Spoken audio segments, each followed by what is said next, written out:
Mr. Chairman, this is kind of a big item. I can't kind of get a discussion about that. I'm bringing the PowerPoint up right now. This is somewhat the culmination of our financing effort that we've embarked on and been going through for the last several months.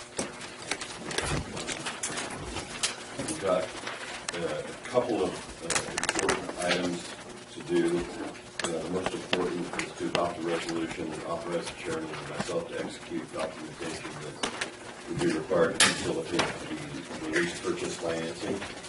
We have staff here from Government Financial Strategies, and they are going to present the results of the financing and answer any other questions. I had a request from one of the supervisors to give a brief overview of the structure of the financing. I'll try to do that first. So what we, as the board is aware, we were given direction to seek a financing project to do three things. One, to provide a contribution to the Honey Lake Valley Joint Powers Authority, the Honey Lake Valley Recreational Authority, for the construction of a pool, $1.1 million. That is one important component of this financing. The second is the acquisition of a property on Riverside Drive or nearby there for the purpose of headquartering many of the departments that would be better served to be located closer to the courthouse.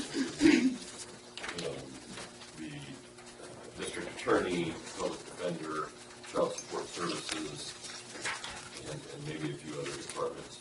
That, and then we've also got an amount of money proposed to be used to remodel and upgrade the courthouse and the courthouse annex to facilitate the transition of the departments from this building over to that building, and basically vacating this building. That would include planning, road department, and others.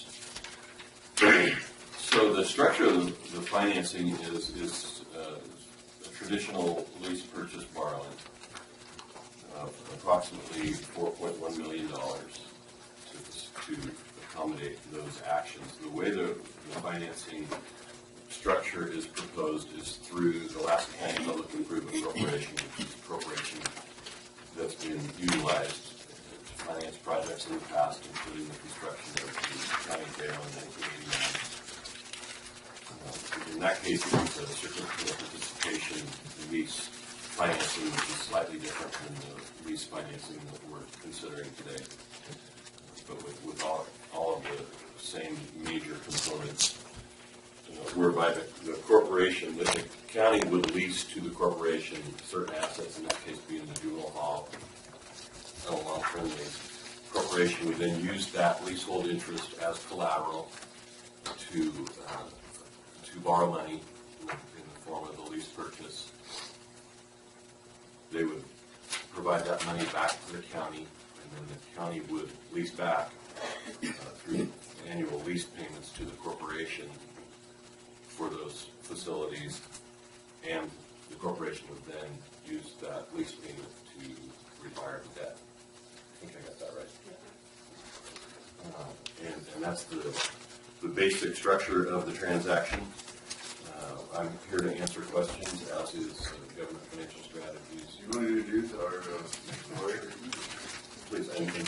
Mr. Shaw's been working on this project as well. I'm Stacey Ferris. I'm with Government Financial Strategies. Lori Ranieri spoke to last time we presented. Apologizes that she can't be here today. She had another county board meeting to attend that has been on our schedule for months. So I'm here to answer any questions or share any information. You know, this corporation, this is nothing new. This is how we did the jail about 20-some years ago. 1989. Yeah, 25 years ago. So we're not reinventing a wheel here or anything. And my experience is limited, but I think this is a very traditional method of doing county financing. Yeah. Many public entities have their own financing corporation. And since there was one already existing, that was what was chosen for this one. But this is the way to get that lease structure operating, and it's the traditional way for government entities to borrow money in California. And it's done throughout the state. Yes. This one. Throughout the state. So- Well, every lease purchase in COP, or certificates of participation in the state of California uses a financing corporation. Who's in the home? Sometimes it's their own, sometimes they rent one. Did you want to go through this, Sure. slideshow, whatever they call it? Let me, go ahead and I'll pull that up for you. Is that something you want to go through? That might answer a lot of questions. The slideshow was what was presented last time. Oh, okay, so we've already had it. If you had, I'm happy to answer questions on any of the slides here. It's no different than what you have It is no different. If you have a copy, you don't have it, right? Yeah, and the one thing that has happened from there, you authorized the competitive process to get bids, and we did receive numerous bids, and one was selected, one that actually matched what you were looking for as far as debt service payments and total dollars borrowed, and then within the lease purchase structure, which has less ongoing administrative duties for the county. So all of those fit, and we went with that one in consultation with staff, and we did hear Friday night that the credit was approved, and they are ready to close and deliver the money June 4th.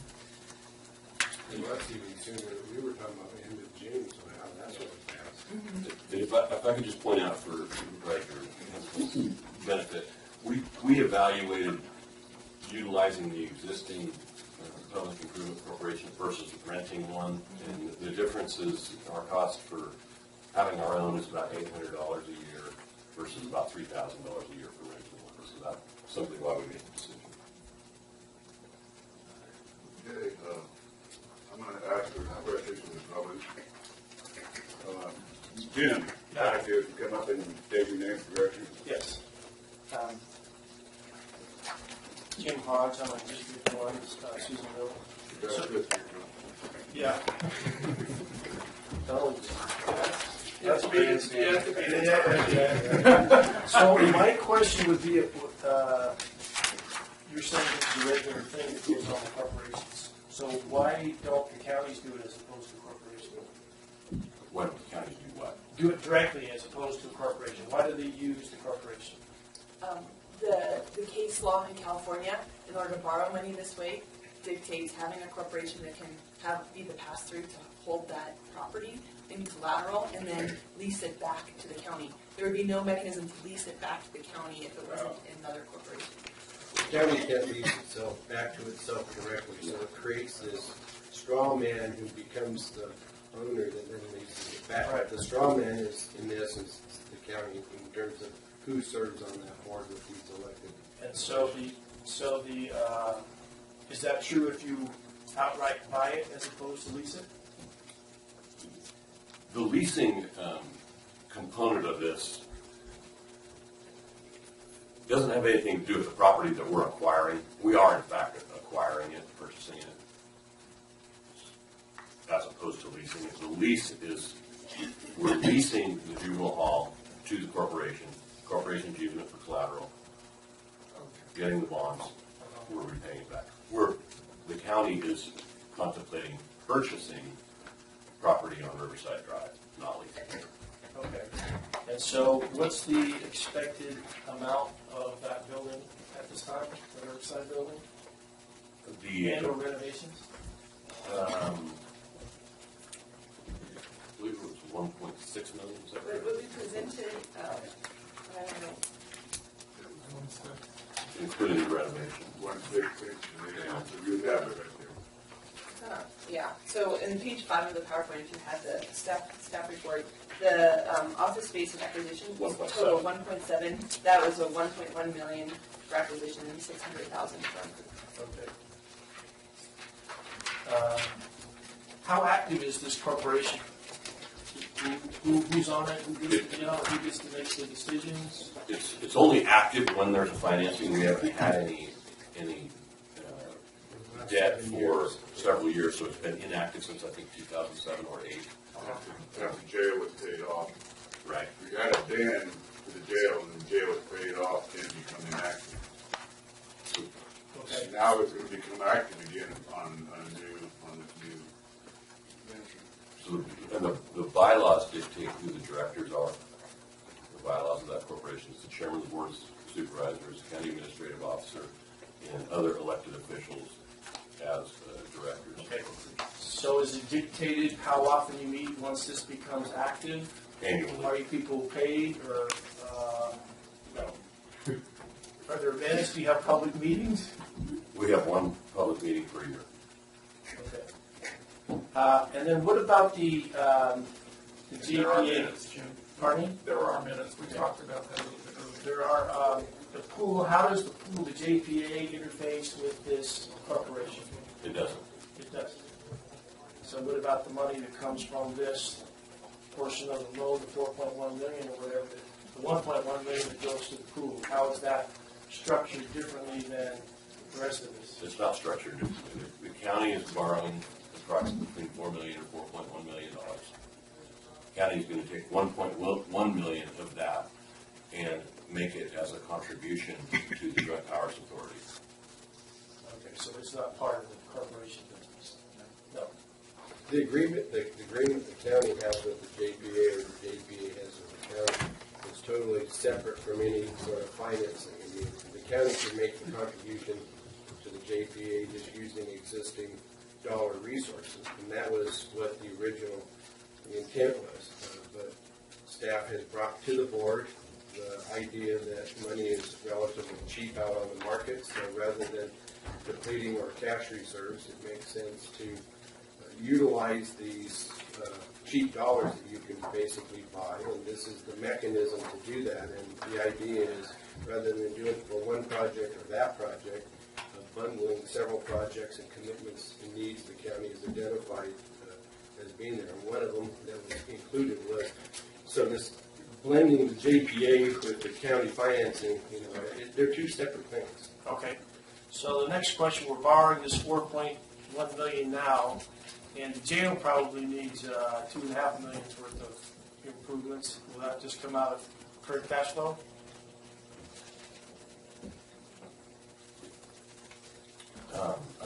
Without confirming your dollar amounts, we don't have a real solid dollar amount. But certainly there are improvements at the jail that will need to be done over the There's next the several years. ADA stuff, the kitchen, it's quite a list. Right, there is a list. Yeah.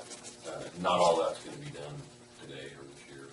We have on the agenda today the control system, and that's being funded out. I know about that already, and that's kind of already a done deal. It's just, I'm trying to look at the immediate future, the other significant amounts of money that we have outgoing. And that's a good question, Jim, great question, but I think, that's going to be looked at in the budget. Yeah, and there are several sources. There are many different sources for our sheriff and John to bring money from to do updates on kitchen, like the control panel. I mean, that's not coming out of the general fund.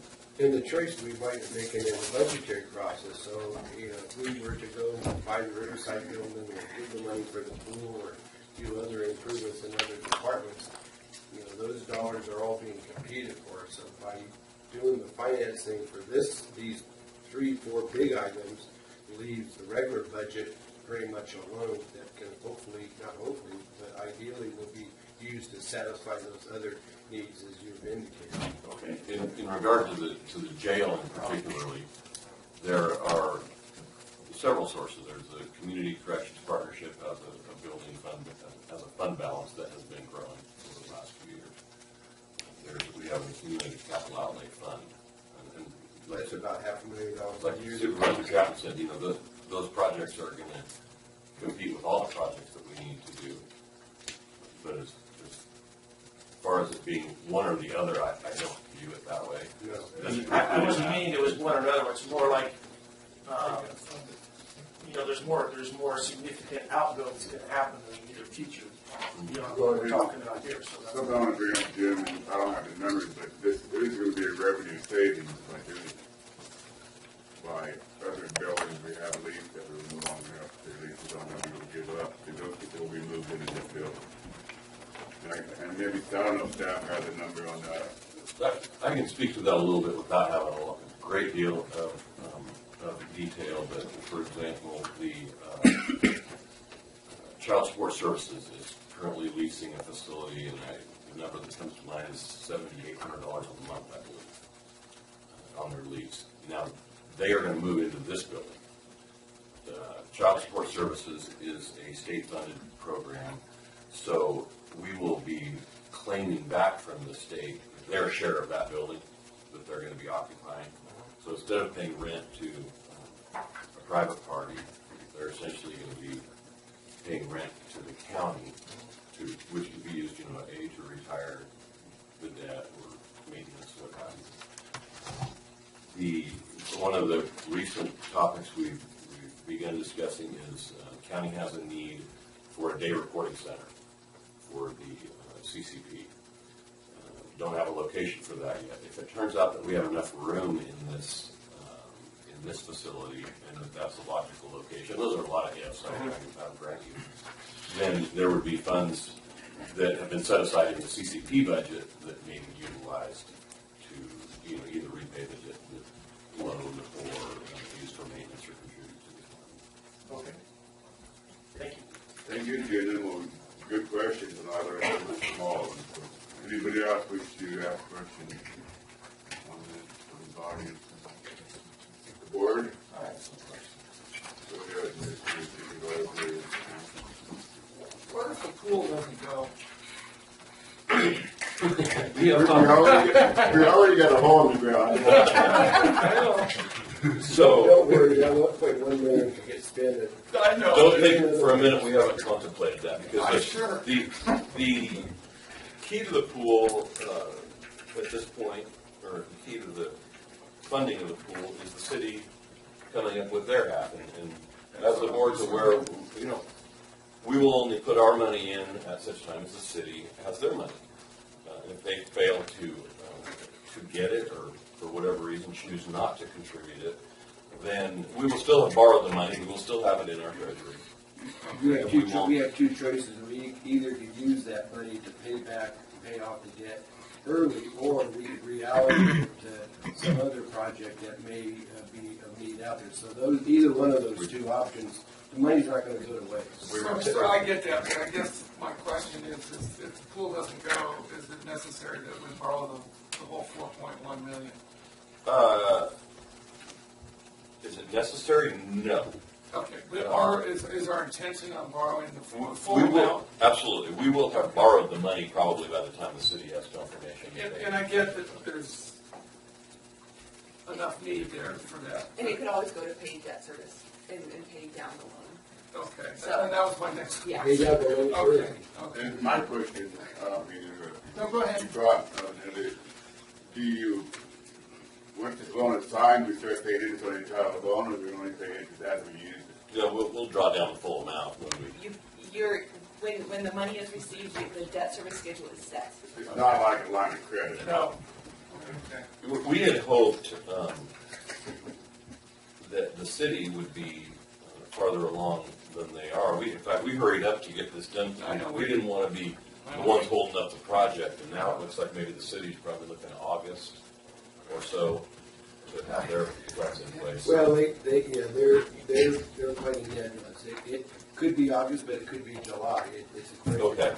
They were kind of just taking their mosey time because they thought the county was going to not be available until later on. But now they realize, and I think we were talking about the end of June, and now when you tell them June 4th, it really lights the fire into them. So the pressure's going to be on them to speed their process up, not delay it. Well, we had targeted to have it done this fiscal year, and we're on target. Yeah, well, they forgot the ability of you to make things happen. Thank you. I love that on the video. That is why we hired Mr. Egan. So Okay. what's the timeframe where we are going to give the city to come up with their what do you do, 6 months, 3 months, a year? I can tell you right now, the city reps on the pool board are already got the blow torches going, and they're talking about July 1, not September 1. So I don't think it's going to be. I mean, obviously we're going to know where they're at no later than probably the end of August, if that becomes the reality. So we're in a very short time frame. Jim, the work is being done now, and I go by it all the time. They gotta go by it to go up to Ramsey Gate, to check the water and all that stuff. That was, Is that gonna stop now until the city? no, the work is complete for the demolition of the site. So the site's now, except for the removal of the last of the propane tanks, the site's basically ready to go. And that's why I know the full board, in terms of dealing with city administration, is this thing is not going to grow any moss. We want this thing going in. The target is to really be in a, we're looking at going to bid, releasing bids. We can't release the bids till the money's in the bank. So sometime between July 1 and August 31, that, the ideal is that money is going to be there, and we're going to be releasing for bid with the idea that construction would start as early as later this fall. Thank you. Richard? I have a couple. I was just going to point out that the work that's been done to date has been with contributions that the city and county already made. Yeah. Good enough. And there'll be another contribution made by the city and the county on July 1 of the 200,000. So the 1.1 million is above and beyond that third payment that would be made. Okay, Mr. Hamley, you have some question.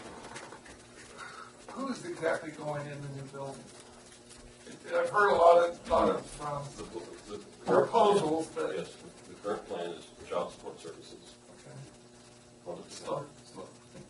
Okay. District attorney.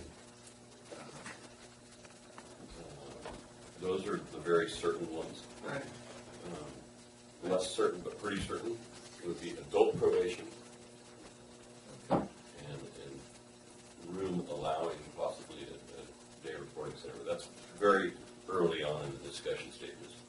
I get that this is a floating thing, but I kind of like to have an idea of what you're thinking. I think we're looking at people that are needing to go to the courthouse.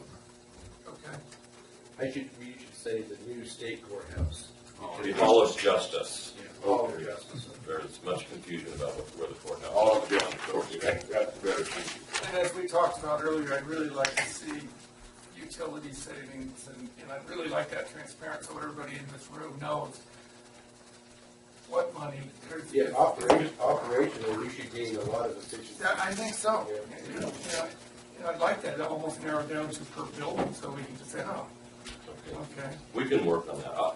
Certainly, we will be saving money, efficiency in terms of heating, et cetera, like that. I think that will pale in comparison to what we will be gaining and saving in our workflow efficiency. Okay. When I look at it, Okay. the heating bill isn't as much of a factor as having those people close together doing their job. And having people out here. Out of this building? Yeah, driving to Also. board, right. Okay, any more questions? No, not right. Okay, Ms. Benson, you have a question? I have just a quick question. This is going to fund rather soon. Does this just get dumped into the general fund, or are we going to have a line item and account We'll number? set up a special fund. There'll be a special fund that is listed as a project, special projects, I don't know what Yeah, they're going to call it'll it. be the project fund. Yeah, I'd like a really definitive line item so people that look at the budget can see and track that particular project. It doesn't have to be innocuous, because that worries people sometimes. If you could have the budget item The auditor, absolutely identified. the auditor and treasurer and I discussed a separate fund, and depending on the auditor's preferences, perhaps 3 budget units within that fund for the 3 different projects. That would be really nice. Yeah, it will be set up like that, very good. I mean, I am the other guy to add to it. Now, Richard covered our discussion. Okay, does that answer your question, Susan? Yes, thank you. Mr. McKinney?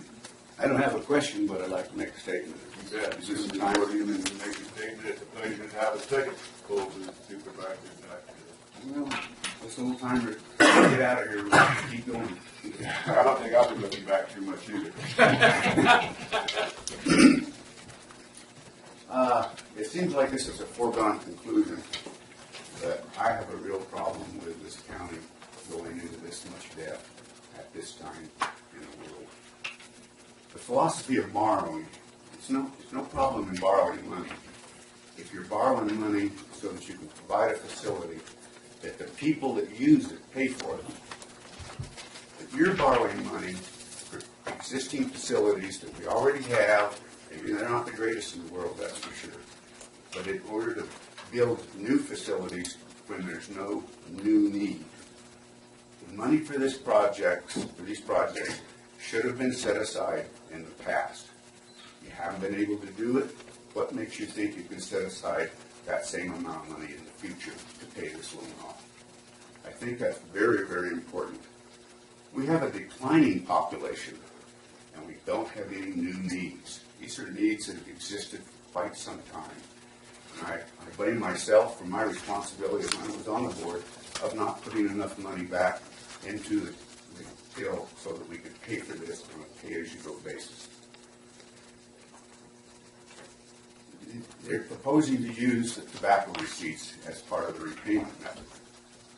Those tobacco receipts are being used for other things now. How is that going to be replaced?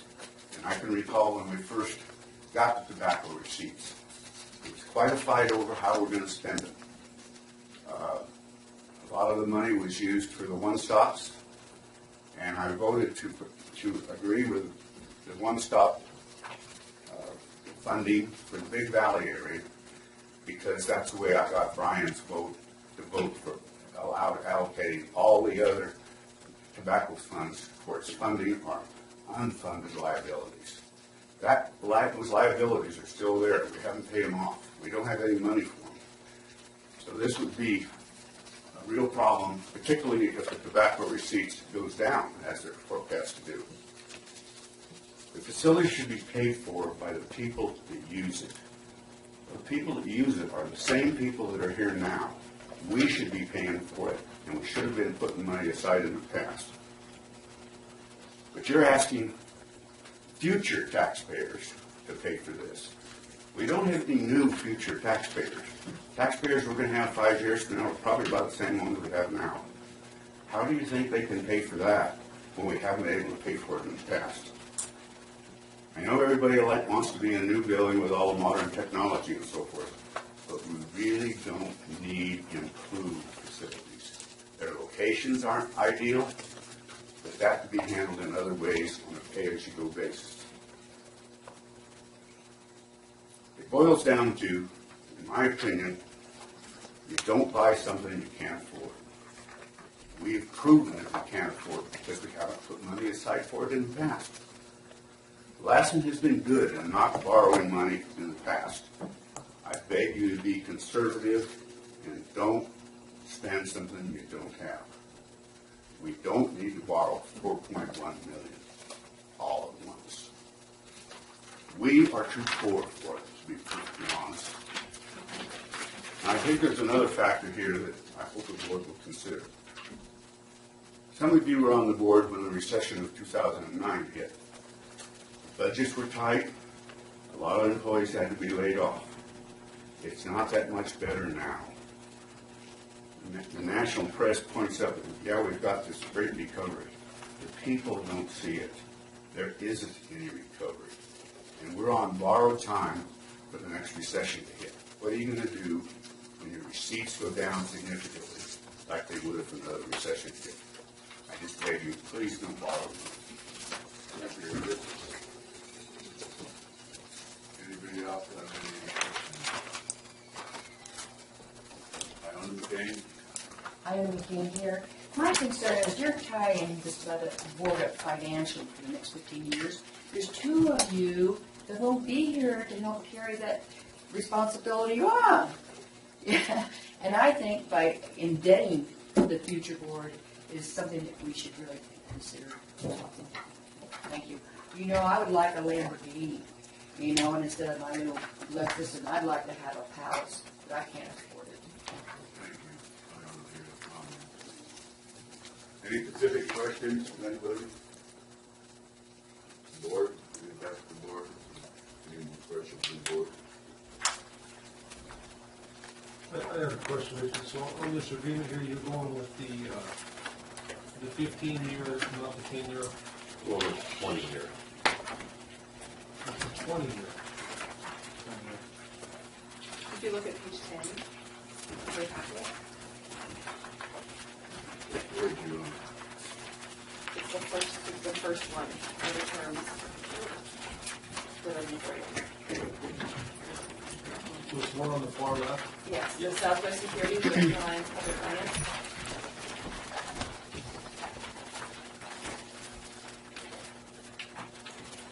And my other question is now, how many that you have on here, have all these been approved, or is just the one, the 20-year one approved? Just the 20-year one is what the credit check was for, and what we would be authorizing today. Okay, so that's our $1 million option today. Today, yes. and this interest rate, of course, it's fixed interest, it's not Yes. very. And just, Everett, your concerns are very real, and I appreciate that statement very much, and I've operated my business for going on 44 years now. I never had any of my own money to operate, never. From day one, I've borrowed large amounts of money to get where I am today, and I continue today to borrow large amounts of money. And how I see it is one thing that a lot of people don't understand today about business and doing business and getting involved in business and expanding business. The one thing today, the cheapest thing there is out there today, you never see it cheaper, and that's money. You'll never be able to, I'm going to say in my lifetime and your lifetime, ever to borrow money cheaper than it is today. And doing business and borrowing money is not bad, it's a good thing. You obviously got to have a good business plan to pay it back. I mean, you can borrow money at 1% and it'll grow. You can borrow money at 10% and make 20%. So you obviously got to know what you're doing. But I think what a lot of people are overlooking and saying the economy's bad, it's going to get worse, do this, do that. I ignore that. I'm working on the cheapest thing I'll ever see, and my son will ever see in his lifetime, and that's money. Okay, we never get it cheap. It's very cheap, and people overlook that. It is not wrong to borrow money at today's prices to expand. If I tried to expand on my own money, even what I had 20 years ago, I would not have got where I am today. It's all been, and there was a time I was paying as high as 13% interest. Back in the 70s and early 80s, I was paying 13% interest on many loans, some 8%, some 9%, some 5%. And I couldn't do it today. But today I'm borrowing money any place from 5.5%, 6%. It works. If it works, do it. If you want to expand. If you don't want to expand, you want to sit here, don't. In my business, I see two options. Stay where you are and go broke, or expand and move ahead with the economy and society and new technology and all that. And that's what I am doing, my son is doing, my wife is doing. So I respect what you said 100%, but I'm extremely conservative. I've been it all my life. But we want to move on. We want to expand. We want my son to be able to stay with the business expand, and we're doing that, and we're making money doing it because of cheap interest. So it's not all bad, but I really respect what you're saying, Kevin, as I always have. But I don't see that. I respectfully disagree with you. Jim. Yeah, I just wanted to say, I agree with you that right now money's cheap and probably won't be cheaper. The second point, though, is in your borrowing money, you're in charge of it. You have assets and you're creating something. The government doesn't create anything.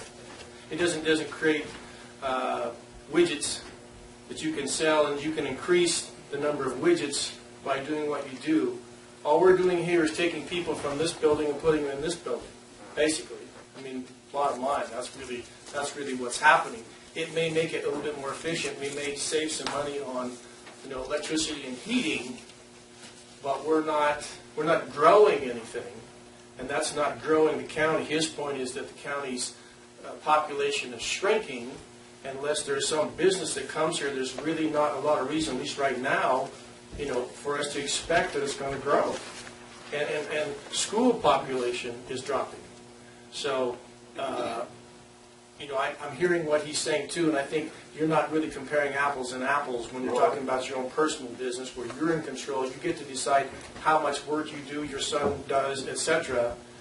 But with the county, we're not making widgets here. Well, you're totally correct. there is a big difference there, but anyhow, you know. Well, Mr. Chairman, I would like to comment if I could on the debate. First of all, I think those people who have this vision that the public sector has to operate with private sector rules are going to be rudely awakened, because the public sector and the private sector are two different animals and creatures. And the idea that the public sector is going to operate with the basis of making a profit is not what the public sector was created for. The public sector has basically relegated the functions and tasks of those things that don't make a profit, because if there was a profit to be made, the private sector would do it. So this idea that we're going to use those private sector mentalities to be judgmental about how the public sector operates, I think is where the first fallacy exists. Now, at the same time, I still think it's, I'm prudent even as a public sector person, trained and have spent my life and career working at, even though I have a private sector business, and totally appreciate how the private sector functions.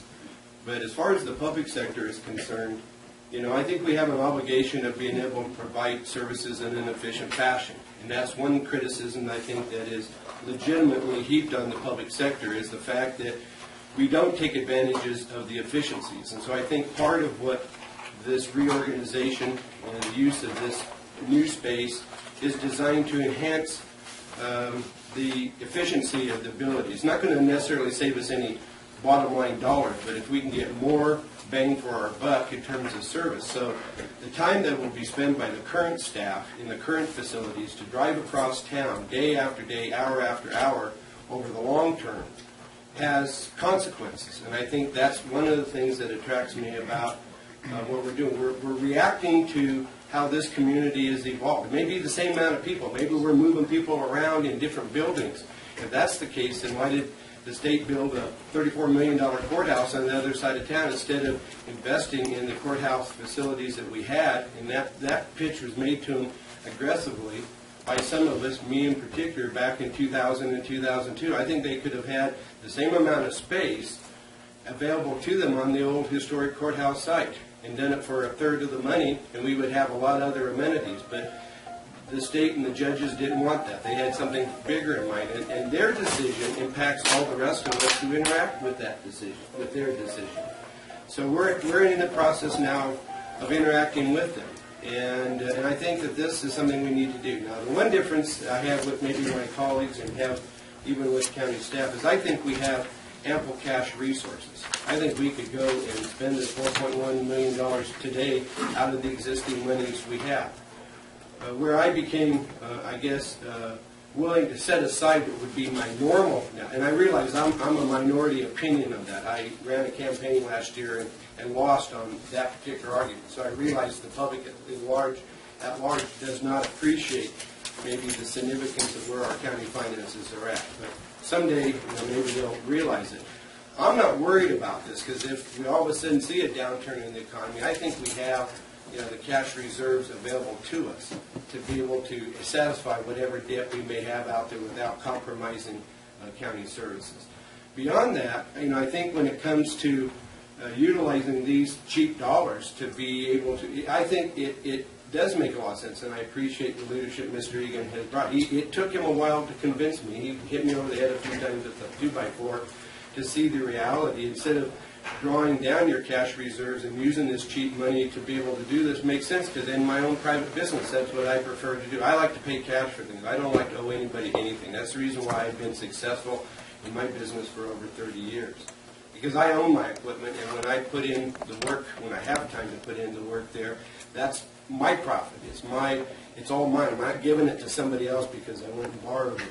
So I have to overcome those kind of innate natural tendencies in order to be able to support this. But I think using these cheap dollars, we basically as a board have committed for 15 years to use $200,000 of the tobacco settlement money, which is 2/3 of that pot of money, $300,000 that's available there year in and year out. And we were going to get a swimming pool out of it. Okay, Mr. Egan come to me and said, instead of using 2/3 of that to get just a swimming pool, why not we take and use all of it to go out and borrow this money? We'll pay for the swimming pool, plus we'll be able to pay for and take care of these other needs that have been identified, and maybe take them out of the budgetary process that would suck up and dry up the resources we need to take care of ongoing maintenance type issues like the jail and others have, so that we don't have this, some win and some lose. We can maybe make everybody winners. And the idea that we could get more by utilizing by structuring it properly, utilizing those tobacco settlement dollars, instead of getting $1 million worth of value, or $3 million worth of value, or $2 million worth of value as being the county share for construction, we could get, $4 million. I think that's huge, and I think that's what gave me the comfort to be able to consider this as a viable option. And as been pointed out by staff, this is the vehicle used by government as the primary way of financing construction throughout the state. So this notion that some will put forth that this is some sort of lack of transparency and skullduggery and shadows in the closet type of way of conducting business, this is about as open in front and in your face as government is in terms of taking care of business. And every other county and jurisdiction in the state uses these vehicles, and I think that we would be remiss in not doing that, Mr. Chairman. Thank you, Mr. Chairman. I got a couple fast things in, Mr. Egan. First thing, this is a big deal, and I appreciate you people being in your comments. We need to hear it from everybody. Second thing, we have a fairly stable economy here. It's not like we got a big steel mill that could close down and everybody leave. I mean, we got the prisons are going nowhere, agriculture going nowhere. And that basically is our economy. And government, let me say agriculture and government in addition. And I'm not aware of any unfunded liabilities that we have. I was kind of curious about that as well. I know after The retirement. After Mr. McCain left the board, we funded the other post-employment benefits over 100% now.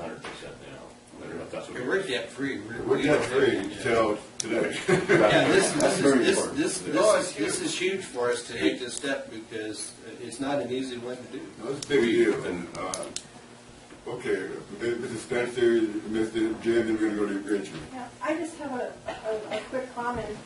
All I've heard this morning is this cheap money, which isn't a bad thing, cheap money. But what I think County Health's getting a lot of feedback is you reduced the CIP down to 2 pages from 8, and because the jail is important, because Melody's one-stops and her welfare services are important, why wasn't that pushed up on the list to borrow maybe $6 million so you can't year after year after year say, oh, we're going to get to it, we're going to get to it. That's all you've ever done is we're going to get to it.